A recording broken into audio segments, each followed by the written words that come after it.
এখন এসআইআর আবহে সারা রাজ্য জুড়ে একটাই আলোচনা, এসআইআর আর শুধুই এসআইআর। কত ভোট বাতিল হবে কিংবা কত ভোট যুক্ত হবে, কাদের ক্ষেত্রে কি হবে, এই আলোচনা রাস্তাঘাটে, চায়ের দোকানে, পাড়ার মোড়ে সর্বত্র এই নিয়ে আলোচনা চলছে। এমনকি বাদ যায়নি মিষ্টির দোকানও।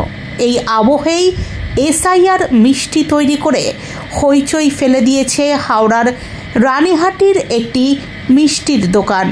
জানা গিয়েছে সন্দেশের ওপর নকশা করে তার ওপর ক্রিম দিয়ে এসআইআর লেখা হয়েছে এই মিষ্টিতে। দাম করা হয়েছে প্রতি পিস 20 টাকা। শনিবার এই দোকানে মিষ্টি কিনতে আসা খরিদ্দাররা এসআইআর মিষ্টি দেখে অবাক হয়ে গিয়েছেন। কিনে নিয়েছেন নতুন ডিজাইনের এই মিষ্টি।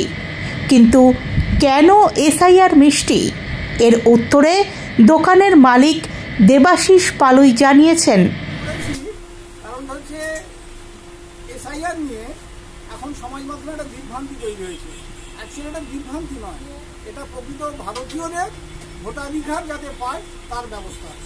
এই জন্য আমরা এসআইআর মিষ্টির মাধ্যমে করে মানুষের কাছে এই প্রচারটা রাখার চেষ্টা করেছি। আপনার নাম? আমার নাম দেবাশিস পালুই। তবে রানীহাটি মোড়ে এই আদলের মিষ্টি ইতিমধ্যেই দেদার হিট একথা বলাই যায়। সকলেই প্যাকেটে এসআইআর সন্দেশ কিনে হাঁটা দিচ্ছেন বাড়ির পথে।